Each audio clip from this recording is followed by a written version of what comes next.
Sa ating linya si Batangas 1st District Congressman Leandro Leviste. Good morning po, Kong Lian, Nicole, Julius, and Jay po. Ay, magandang umaga po. Kong, ang unang tanong po please tell us more about these incentives that you mentioned po sa inyong press briefing kahapon. Tama po ba na ang pondo para sa government programs, yan po ang tawag? You mentioned na in-offer po sa inyo itong incentives na ito, and paano po ito matitingnan? How can this be looked into ngayong malapit ng pirmahan yung 2026 national budget? Please enlighten us, Kong Lian. Opo.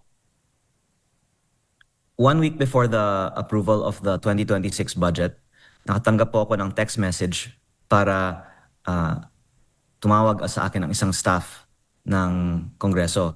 Tapos sinabi niya magkita kami sa lounge, hindi niya sinasabi ano yung agenda, at nagpakita siya sa akin sa lounge ng isang papel na nakasulat ng 151 million pesos ng iba't ibang klaseng mga budget items.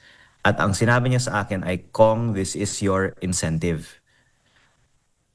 Pagkatapos ng aming meeting, ang ibang mga congressman din pala ay pinakita niya ng mga papel na may mga sulat na budget items. At alam niyo, hindi na po tinatanong kung para saan ang incentive na to. Pero dahil ito ay 1 week before the budget, naisip ko, kaya pala ang ekspektasyon ay maaaprobahan ng budget na hindi didebate at hindi ka-questionin dahil may ibinibigay naman kasing mga incentive sa mga mambabatas. Hindi ko naman po sinasabi na mali ang mga alokasyon na ito, pero ang hinihiling ko lang po ay sana maging transparent tayo at isapubliko natin lahat ng mga insentibo para sa mga miyembro ng Kongreso. Kong, do you think na matagal na itong ginagawa? Opo, pero baka ngayon mas lumalaki dahil lumalaki din yung 6.7 trillion pesos na ang national budget eh. At ma'am, kung pwede ko din dagdagan, Yes, yung incentive na to, yung extra during the process. Pero sa simula pa lang, hinihingan na din kami ng isa-submit para sa National Expenditure Program pa lang. Meron din po akong mga naibahagi na mga chat sa Viber ng mga chief of staff na humihingi ng 150 million infra for district rep at 160 million infra for party list rep at 30 million soft for district and party list rep. Na muli, hindi naman masama na ang mga mambabatas ay nagbibigay ng input para sa budget. Pero una, magandang aminin na ang National Expenditure Program ng DPWH pala ay may mga di umano'y insertion ng mga mambabatas.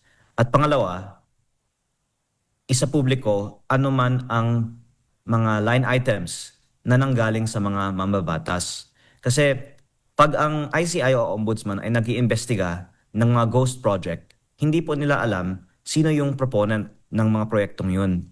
Pero may datos kasi alam natin mismo sa loob ng Kongreso sinusulat sino yung nagpapasa ng bawat isang proyekto. So hindi ko naman sinasabi na dapat natin wag aprubahan ng budget. Hinihiling ko lang na isa publiko bago ang Monday approval ng BICAM ng 2026 budget, sino ang mga proponents at ano ang mga incentives at allocables ng bawat isang kongresista. Okay, Congressman, si Julius po ito. I-clarify ko lang po. No? So, bago pa po ipasa ang National Expenditure Program o ang NEP, sinasabi niyo po na mayroon ng insertions ang ilang kongresista bago pa po ipasa sa Kongreso. Ganun po ba yun?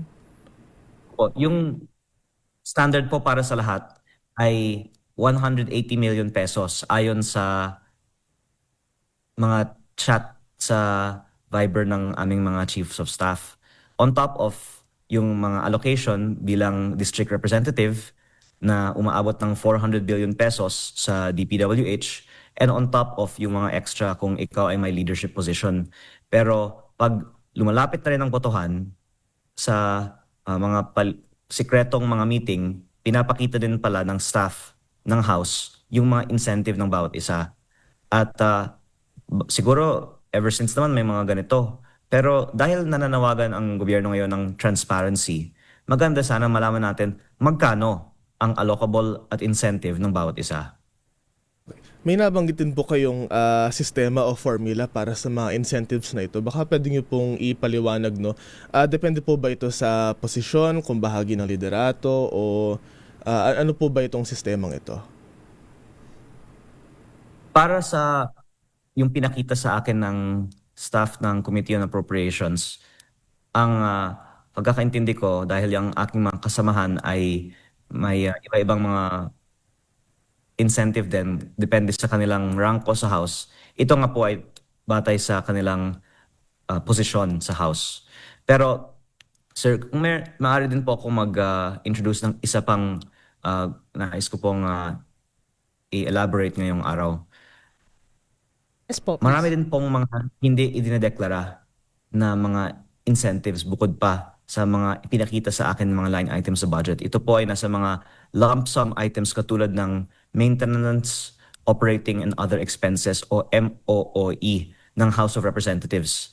At ang isang sa tingin ko dapat mas ma-question na bagay ng media na ito po ang unang beses na ibabahagi ito siguro sa kahit anong radio show kasi talagang patago itong bagay na to. Yung National Expenditure Program ng ehekutibo ay nagbigay para sa House of Representatives ng mga 17.2 billion peso budget. Tapos yung House of Representatives naman sa General Appropriations Bill ay itinaas ang sariling budget by 10.5 billion pesos, maging almost 28 billion pesos na walang debate o paliwanag para saan ang additional 10.5 billion pesos. At ang majority nito, mga 7.8 billion pesos ay napupunta sa MOOE na ang malaking bahagi ay hindi nililiquidate.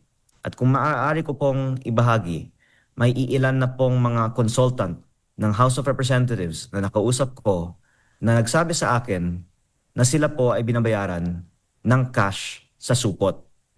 Ang iba nga po, cash sa backpack.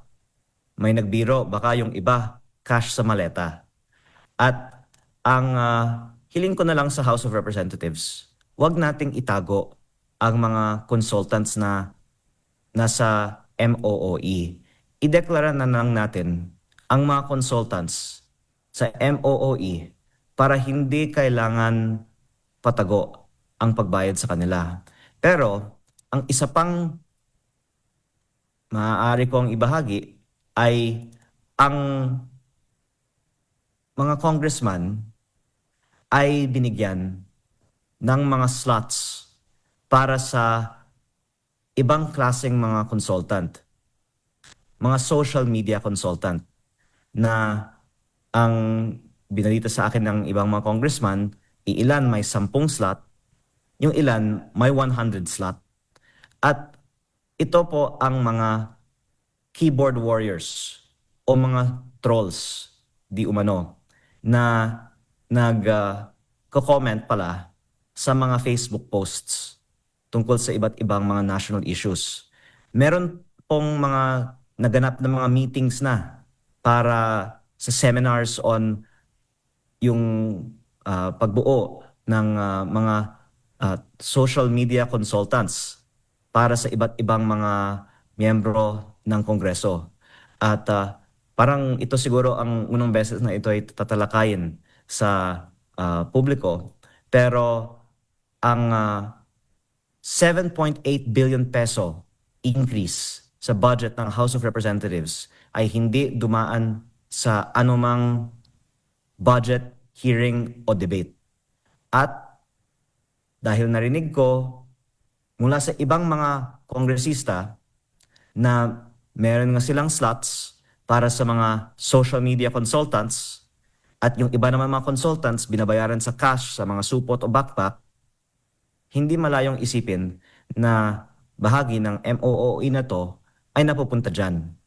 At panghuli, malaking bahagi din ng MOOE ay napupunta diretso sa bulsa ng mga miyembro ng Kongreso. Kung ginagamit nila ito para sa kanilang mga constituents, ay nasa kanila. Pero may mga question tungkol sa lack of transparency and liquidation sa mga funds ng MOOE. Parang din kasi itong Confidential Intelligence Fund. Mas malaki pa, pero hindi pa napapansin sa media. Kaya just to end po, I want to give a equation na kung itinaas ng 10.5 billion pesos ang MOOE ng House of Representatives sa House kumpara sa ipinasa sa National Expenditure Program at may 318 miyembro ng Kongreso, 10.5 billion divided by 318 million is 33 million pesos. May mga reports din at baka ito po ay pwedeng isapubliko sa mga darating na mga araw na tuwing may approval ng budget, kailangan ang mga miyembro umattend. At sa karaniwang araw, mababa lang ang attendance sa Kongreso. Pero para umattend ang mga miyembro at bumoto sa budget, sinasabay sa botohan para sa budget ang pamamahagi ng MOOE sa mga miyembro ng Kongreso. Magkano ang natatanggap ng mga miyembro ng Kongreso sa araw ng botohan ng budget, maaari nating i-compare sa iba. Kasi ako po hindi kumukuha at alam naman nila na hindi ko kukunin ang akin. Kung hindi ko kukunin yung bahagi ko ng increase sa MOOE budget ng 33 million pesos, baka mapunta sa iba yung 33 million ko.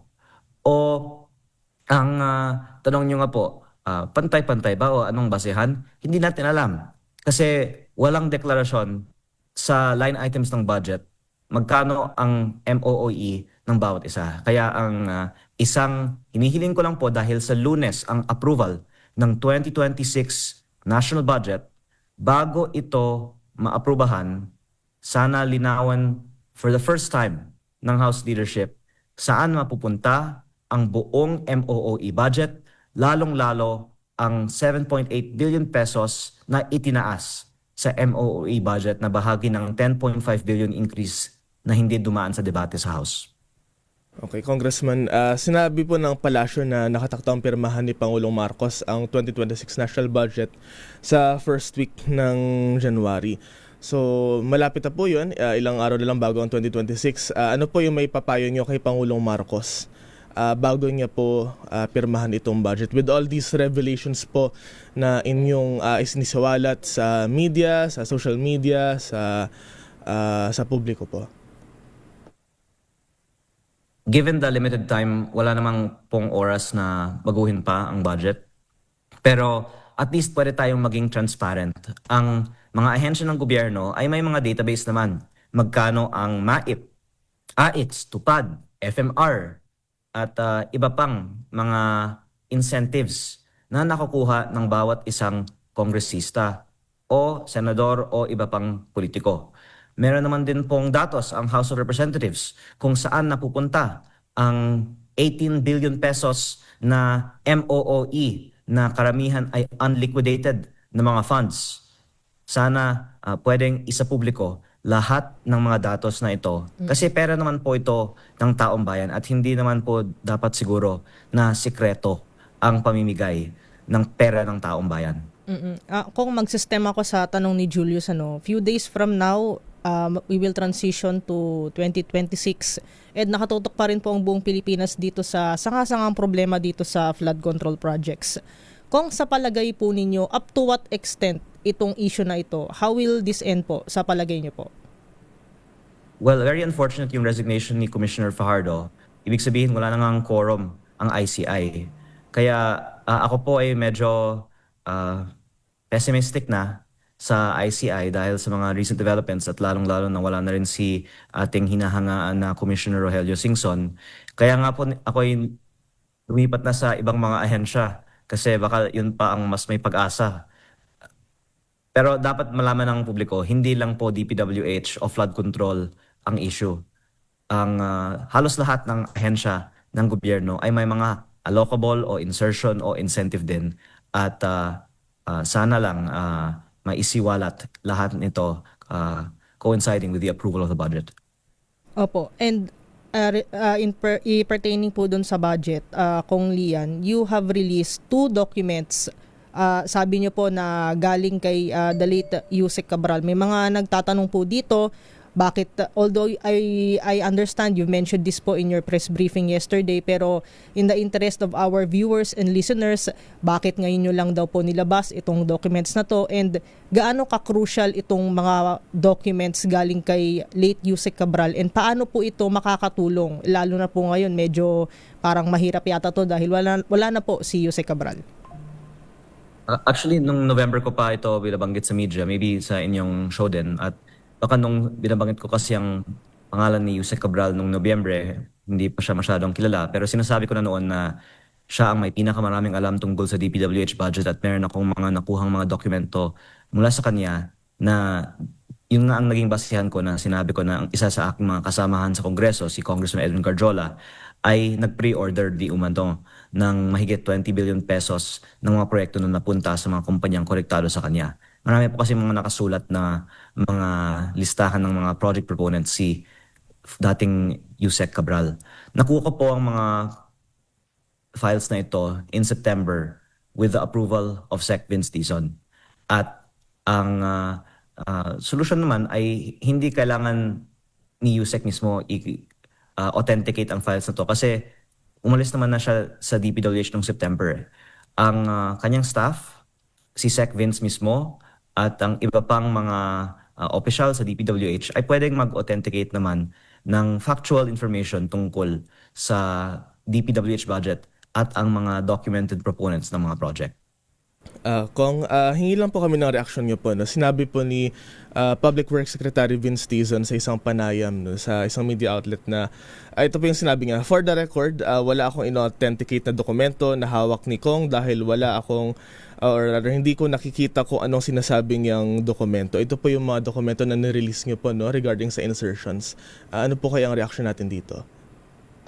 Ang balita ko po nasa abroad kasi for holidays si Sec. Vince, kaya siguro hindi pa niya nakita. Pero nasa Facebook naman po. Kaya actually, funny that you mentioned that kasi hindi ko din alam bakit hindi pa nila na-authenticate kung ilang araw na ko din po na-post yung mismong mga dokumento sa Facebook. At sa katunayan po, noong September pa, nag-uusap kami ni Sec. Vince tungkol sa paglalabas nito. At naniniwala ako na gusto niya personally na ilabas ito. Pero ako din, actually, gusto ko pero hinayaan ko muna siya. Tapos noong Oktubre at Nobyembre, gusto ko sana magbigay ng privilege speech sa House para ilabas ito. Pero maraming mga nag-uusap sa akin na wag kasi nasa listahan ng mga pangalan nila. At baka yung mga taong ito ay kumakausap din kay Secretary Vince na wag i-compirma ang listahan ito. Kasi napakabigat talaga na makasama sa mga listahan ng mga project insertions nowadays. Pero gusto ko pong bigyan din na kahit na ikaw ay may insertion, hindi ibig sabihin ikaw ay na-komisyon.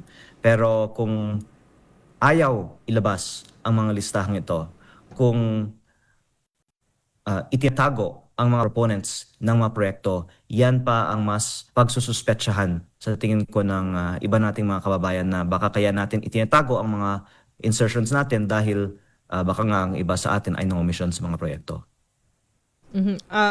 Kung nabanggit nyo na rin naman na po itong mga documents na to, try lang, pero may mga ilalabas pa po ba kayong sinasabing Cabral files sa mga susunod na araw? Actually, I'm very much looking forward to Secretary Vince authenticating what has been released kasi ang lumalabas kahit na ano man ang aming inire-release, sinasabi, wala daw tong authentication kung hindi galing sa DPWH.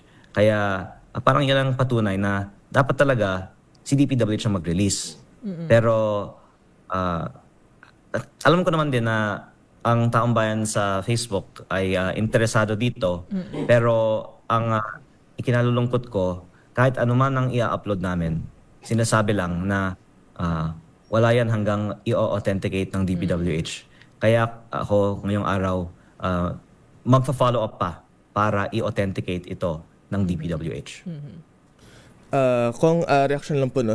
Naglabas po ng statement kasi sa Senate President Pro Tempore Panfilo Lacson na baka raw po may cover-up na ginagawa ang palasyo dahil sa statements po ni PCO Undersecretary Claire Castro na hearsay daw po yung mga lumalabas na impormasyon regarding sa Cabral files at yung alleged involvement po ng ilang cabinet members.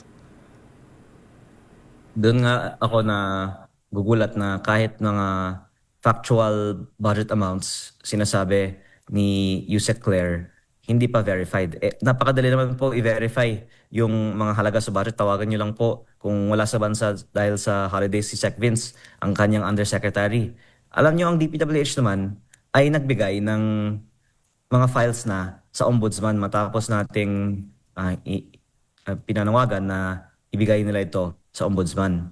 Pero ang tanong, bakit hindi na lang nila isa publiko ano man ang kanilang ibinigay para hindi naman galing sa akin, pero kung may inconsistency sa file ko at file nila, baka dun pwede natin na gamitin ang kopya na nakuha natin. Pero kahit na wala ako dito sa equation, may file naman silang binigay sa ombudsman, hindi ko alam bakit nila hindi na lang isinasa publiko ang mga files na ito. Siguro po kung last question na po on my end, ngayong binabanggit niyo po na parang from time to time lumalaki yung issue dito sa budget, may mga nadi-discover na bago. Para po sa inyo, ano yung mga reforma na maisasuggest nyo to make the budget process more transparent? Malaking pagbabago pag may transparency sa magkano nakukuha ng bawat isa. Kasi ang nakita natin sa DPWH budget summary natin, may mga distrito na 10 beses mas malaki ang budget kaysa sa mga iba. Siyempre, mga congressman, may inggit yan. Bakit maliit ang akin kumpara sa iyo? Kaya, ang epekto ng transparency, mas may equalize ang makukuhang budget ng bawat isa. Kaya, nangyari itong disparate allocation ng budget dahil ang budget amounts hanggang ngayon ay hindi isinasa publiko. Okay, last na po talaga. Ayan, last question na po.